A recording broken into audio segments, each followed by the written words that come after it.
வணக்கம். நீங்க அனுப்பின நிதிச் சந்தை விளக்கப்படங்கள், குறிப்பா அதுல இருக்கிற இந்த கேண்டில் ஸ்டிக்ஸ் பத்தி தான் நாம இன்னைக்கு ஆழமா அலசப் போறோம். இதுல ஒரு சுவாரஸ்யமான புதிர் இருக்கு. அதத்தான் முதல்ல புரிஞ்சுக்க முயற்சி பண்ண போறோம். அதாவது, ஒரே அளவுல, ஒரே வேகத்துல பங்குகள வாங்குறாங்க. ஆனா ஒரு சூழ்நிலையில விலை ராக்கெட் மாதிரி 50 பாயிண்ட் மேல போகுது. இன்னொரு சூழ்நிலையில அது 1 பாயிண்ட் கூட நகர மாட்டேங்குது. இது எப்படி சாத்தியம்? இந்த புதிருக்கு பதில் கண்டுபிடிக்கத்தான் நாம இந்த உரையாடல ஆரம்பிக்கிறோம். அவங்களோட நடவடிக்கையிலயும் இல்ல. பதில் சந்தையோட கண்ணுக்கு தெரியாத ஒரு சூழல்ல ஒழிஞ்சிருக்கு. அதத்தான் டெக்னிக்கலா லிக்விடிட்டி அல்லது பணப்புழக்கம்னு சொல்றாங்க. ஒரு கேண்டில் ஸ்டிக் உண்மையில நமக்கு என்ன சொல்ல வருதுன்னு புரிஞ்சுக்க அதோட வெளித்தோற்றத்தை மட்டும் பார்க்காம அதுக்குள்ள நடந்த யுத்தத்தை பார்க்கணும். நாம இன்னைக்கு விலையோட வெளிப்பாட்டுக்கும் அதுக்கு காரணமான ஆர்டர் ஃப்ளோக்கும் நடுவுல இருக்கிற பாலத்தை உருவாக்க போறோம். சரி, இத கேட்கவே சுவாரஸ்யமா இருக்கு. நீங்க அனுப்பின ஒரு படத்தை நம்ம எல்லாரும் கற்பனை பண்ணி பார்ப்போம். 2 அழகழகான காட்சிகள். 2லயுமே ஒருத்தர் 5000 பங்குகள அப்போதைய சந்தை விலையில வாங்கணும்னு ஒரு பெரிய ஆர்டர் போடுறாரு.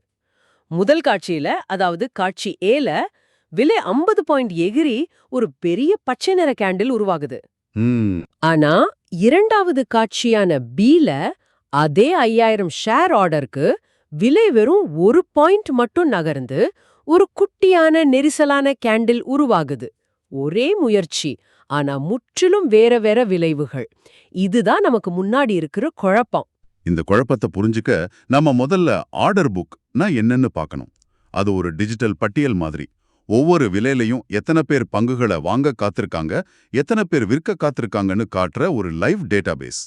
இங்க நம்ம கவனிக்க வேண்டிய முக்கியமான விஷயம் என்னன்னா, ஒருத்தர் எவ்வளோ ஆக்ரெசிவா வாங்க வர்றாருங்கிறத விட அந்த ஆக்ரெஷனை எதிர்கொள்ள அங்க எவ்வளோ பேர் விற்க தயாரா இருக்காங்கங்கிறதெல்லாம் விலையை தீர்மானிக்குது. ஓ, அந்த விற்பனையாளர்கள் எங்கே எவ்வளோ இருக்காங்கங்கிறது தான் மொத்த கதையும் மாத்துது. அப்படியா? சரி, அப்போ முதல் காட்சியான ஏவுக்கு வருவோம்.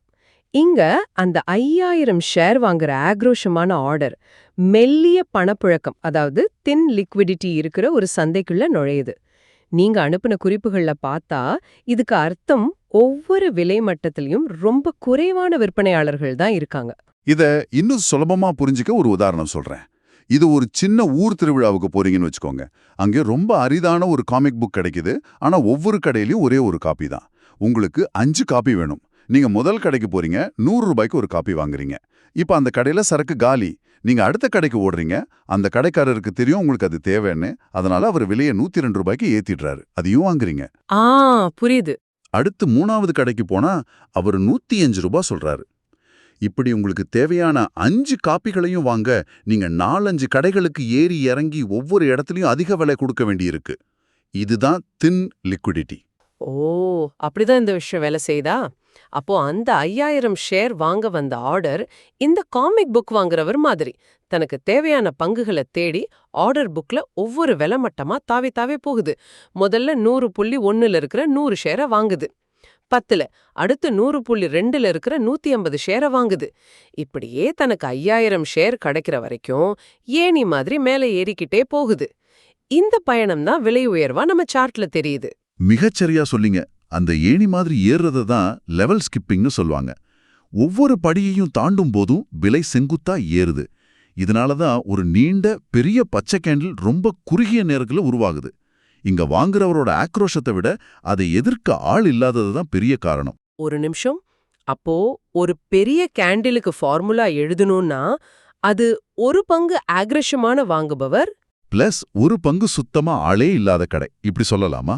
ஆமா, அவ்வளவு எளிமையான விஷயமா இது? கண்டிப்பா. அந்த ஆள் இல்லாத கடை, அதாவது அந்த எதிர்ப்பு இல்லாத சூழல் தான் இங்க முக்கியமான மூலப்பொருள். வாங்கும் அழுத்தம் வெறும் ஒரு வினையூக்கி மட்டும்தான். எதிர்ப்பு இல்லாததால விலை ரொம்ப சுலபமா மேல போயிடுது. காட்சி ஏக்கான விளக்கம் நல்லா புரியுது. வாங்குறவர் ஒரு காலி ஏணியில ஏறுற மாதிரி. ஆனா அதனால காட்சி பி இன்னும் குழப்பமா இருக்கு. அதே ஆள் அதே 5000 பங்குகளை அதே ஆக்ரஷனோட வாங்க முயற்சி பண்றாரு. ஆனா விலை நகரவே இல்ல. அப்படி என்ன பெரிய சுவத்துல போய் மோதுனாங்க? இங்கதான் கதை தலைகீழா மாறுது. இந்த முறை அவர் ஒரு வலுவான பணப்புழக்கம், அதாவது ஸ்ட்ராங் லிக்விடிட்டி இருக்கிற சந்தைக்குள்ள நுழையிறாரு. நம்மளோட பழைய உதாரணத்துக்கே வருவோம். இப்ப அது அரிதான காமிக் புக்கை வாங்க அவர் சின்ன திருவிழாவுக்கு போகல, ஒரு பெரிய புத்தக கண்காட்சிக்கு போறாரு. சரி. அங்க ஒரே ஒரு பெரிய ஸ்டால்ல ஒரே விலைக்கு, அதாவது 100 ரூபாய்க்கு 500 காமிக் புக் அடுக்கி வச்சிருக்கு. இப்போ அவர் 1 வாங்கினாலும் 100 ரூபாய் தான், 10 வாங்கினாலும் 100 ரூபாய் தான், 50 வாங்கினாலும் அதே 100 ரூபாய் தான். விலை மாறவே மாறாது. வாவ்! அப்ப இங்க சந்தையில 100.01 ரூபாய்ங்கிற ஒரே விலை மட்டத்துல 5000த்துக்கும் அதிகமான பங்குகளை விற்க ஒரு பெரிய கூட்டம் தயாரா இருக்கு. ஆமா, இது ஒரு பணப்புழக்கச் சுவர் மாதிரி செயல்படுது. எக்ஸாக்ட்லி. இங்க நடக்கிறதுக்கு பேரு உறிஞ்சுதல், அப்சார்ப்ஷன். அந்த ஆக்ரஷமா வந்த அந்த 5000 ஷேர் வாங்கும் ஆர்டர் அந்த 100.01ங்கிற ஒரே விலை மட்டத்துல காத்துக்கிட்டு இருக்கிற அந்த பிரம்மாண்டமான விற்பனை ஆர்டர்கள் மேல மோதுது. வாங்குறவரோட சக்திக்கு சமமான இல்ல அதை விட அதிகமான விற்பனை சக்தி ஒரே இடத்துல குவிஞ்சிருக்கிறதால அந்த 5000 ஷேர் ஆர்டர் முழுசும் அந்த ஒரே விலை மட்டத்திலே உறிஞ்சப்படுது. அப்போ விலை அடுத்த லெவலுக்கு போகவே தேவையில்லை. அவசியமே தம்ம போயிடுது. அடேங்கப்பா! அப்போ ஒரு பெரிய அலையை ஏற்படுத்தியிருக்க வேண்டிய அந்த 5000 பங்கு வாங்கும் ஆர்டர் ஒரே ஒரு விலை மட்டத்துல அப்படியே காணாம போயிடுச்சா? இது ஒரு கல்ல ஏரியில ஏறிறதுக்கும் ஈரமான கான்கிரீட்ல ஏறிறதுக்கும் உள்ள வித்தியாசம் மாதிரி. முயற்சி ஒண்ணுதான், ஆனா தாக்கம் 0. இதனால தான் ஒரு குட்டியான அமுக்கப்பட்ட கேண்டில் உருவாகுது. நீங்க அனுப்புன ஒரு கட்டுரையில இத நிலையற்ற தன்மை அமுக்கம், வாலட்டாலிட்டி கம்ப்ரெஷன்னு சொல்றாங்க. என்ன ஒரு ஆச்சரியமான விஷயம்னா, 2 காட்சிகளிலுமே வாங்கும் முயற்சி ஒன்றுதான், 5000 ஷேர்கள். ஆனா சந்தையோட சூழல், அதாவது அந்த லிக்விடிட்டியோட நிலை, அதோட விளைவை முற்றிலும் மாத்திடுச்சு. ஒன்னு பெரிய ஏற்ற இறக்கத்தை உருவாக்குது, இன்னொன்னு அது முழுசா அடக்கிடுது. ஒரு நிமிஷம், நான் சரியா தான் புரிஞ்சுக்கிட்டேனான்னு பாக்குறேன். அப்போ ஒரு சின்ன போர் அடிக்கிற மாதிரி தெரியற கேண்டில்குள்ள பயங்கரமான ஆக்ரோஷமான சண்டை நடந்திருக்கலாம். ஒண்ணுமே இல்லாம இருக்கலாம்னு சொல்றீங்களா? இது சார்ட்ட பாக்குற பார்வையே தலைகீழா மாத்துதே. சரியா பிடிச்சிட்டீங்க. இதுதான் பலரும் செய்யற ஒரு பொதுவான தர்க்கப்பிழை. கேண்டிலோட அளவை பார்த்து வாங்குறவங்க அதிகமா இருக்காங்க இல்ல விக்கிறவங்க அதிகமா இருக்காங்கன்னு முடிவு பண்றது. ஆனா உண்மை என்னன்னா, கேண்டிலோட அளவு வாங்குறவங்க விக்கிறவங்களோட எண்ணிக்கையை காட்டல. அது ஆர்டர் புக்ல லிக்விடிட்டிக்காக நடந்த போராட்டத்தோட தன்மையை காட்டுது. ஒரு பெரிய கேண்டில் ஒரு எளிதான வெற்றியை குறிக்கலாம், ஆனா ஒரு சின்ன கேண்டில் ஒரு மகா பெரும் போரை குறிக்கலாம். அப்போ இதுல இருந்து நாம எடுத்துக்க வேண்டிய முக்கியமான விஷயம் இதுதான். ஒரு சின்ன கேண்டில்குள்ள மிகப்பெரிய வர்த்தக அளவு நடந்திருக்கலாம், அதாவது அப்சார்ப்ஷன் நடந்ததால. அதே நேரத்துல ஒரு பெரிய கேண்டில்குள்ள மிக குறைவான வர்த்தக அளவே இருக்கலாம், அதாவது தின் லிக்விடிட்டி இருந்ததால. இத உணரும்போது சார்ட்ட பாக்குற கண்ணோட்டமே மாறிடுது. நிச்சயமா நாம பார்க்கறது விளைவு, ரிசல்ட். ஆனா அந்த விளைவை உருவாக்க எவ்வளவு முயற்சி, அதாவது எஃபோர்ட் தேவைப்பட்டதுன்னு யோசிக்க ஆரம்பிக்கணும். அந்த கேண்டில் உருவாக எவ்வளவு போராட்டம் நடந்தது, அந்த முயற்சிக்கு என்ன எதிர்வினை கிடைச்சது, இந்த கேள்விகள் தான் ஆழமான பகுப்பாய்வுக்கு நம்மள கூட்டிட்டு போகும். சரி, அப்ப இந்த லிக்விடிட்டிய புரிஞ்சுக்கிறது சார்ட்டுக்குள்ள எக்ஸ்ரே வச்சு பாக்குற மாதிரி மறைஞ்சிருக்கிற சண்டைகளை நம்மளால பார்க்க முடியும். அப்படி பார்த்தா இந்த எக்ஸ்ரே பார்வையை வச்சு நம்ம சில பொதுவான பேட்டர்ன்ஸை கண்டுபிடிக்க முடியுமா? நீங்க அனுப்பின நோட்ஸ்ல இருந்து அந்த பொறி, திமிங்கலம் விஷயங்கள் எனக்கு ரொம்ப சுவாரஸ்யமா பட்டுச்சு. அத பத்தி கொஞ்சம் சொல்லுங்களேன். தாராளமா.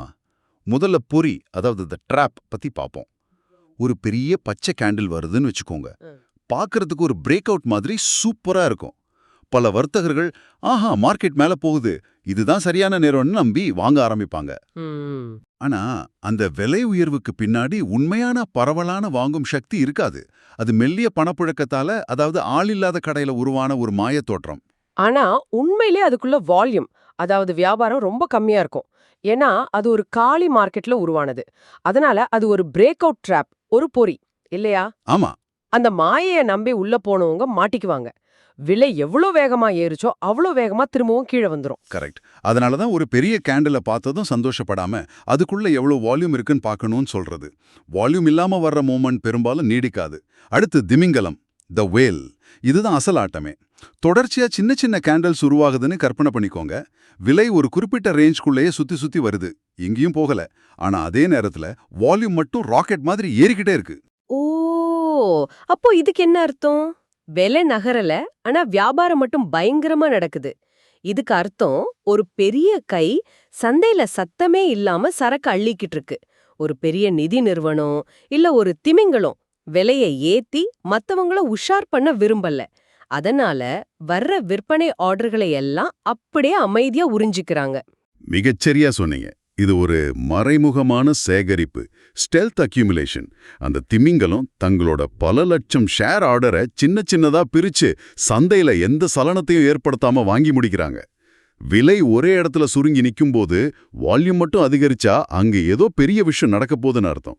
ஒரு பெரிய சக்தி சந்தைக்குள்ள நுழைஞ்சு விலைய தன் கட்டுப்பாட்டுல வச்சிருக்கு. இது வரப்போற ஒரு பெரிய புயலுக்கு முன்னாடி இருக்கிற அமைதி மாதிரி. வாவ்! அப்போ ஒரு பெரிய பிரேக் அவுட்டுக்கு முன்னாடி வர்றது ஒரு பெரிய கேண்டிலா இருக்க வேண்டிய அவசியம் இல்ல. அது ஒரு சின்ன அமுக்கப்பட்ட கேண்டில் தொடராவும் இருக்கலாம். ஆனா அதுக்குள்ள அதிக வால்யூம் இருக்கணும். இது சந்தையோட நுண்கட்டமைப்பை புரிஞ்சுக்கிறதோட சக்தி.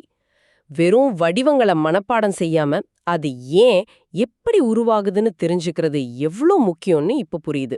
ஆமா, ஒவ்வொரு கேண்டிலும் ஒரு கதை சொல்லுது.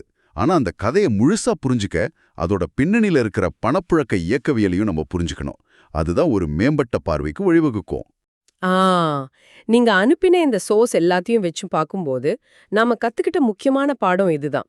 ஒரு விளக்கப்படத்தை உண்மையா புரிஞ்சுக்க கேண்டலோட உருவத்தை மட்டும் பார்க்கக்கூடாது, அதை உருவாக்குறதுக்கு காரணமா இருந்த அந்த கண்ணுக்கு தெரியாத பணப்புழக்க சூழலையும் சேர்த்து பார்க்கணும். விலைய படிக்கிறத விட பணப்புழக்கத்தை படிக்கிறது ரொம்ப முக்கியம். அந்த கேண்டிலுக்கு பின்னாடி நடந்த கண்ணுக்கு தெரியாத போரை நம்ம உணர முயற்சி பண்ணணும். இத முடிக்கிறதுக்கு முன்னாடி உங்ககிட்ட ஒரு சிந்தனையை கிளற கேள்வியை விட்டுட்டு போறேன். ஒரு பெரிய வர்த்தகர், அதாவது ஒரு திமிங்கலம் தன்னோட மிகப்பெரிய வாங்கும் நடவடிக்கையை சின்ன கேண்டில்ஸ்குள்ள மறைக்க முடியும்னா, நாம பொதுவா கவனிக்க தவற வேற என்னென்ன ரகசிய கதைகள் இந்த சந்தை டேட்டாக்குள்ள ஒழிஞ்சிருக்கோம்? நாம சார்ட்ல தெரிகிற விளைவுகளை மட்டும் பார்க்காம அந்த விளைவுகளுக்கு காரணமான முயற்சிகளை தேட ஆரம்பிச்சா என்னாகும்?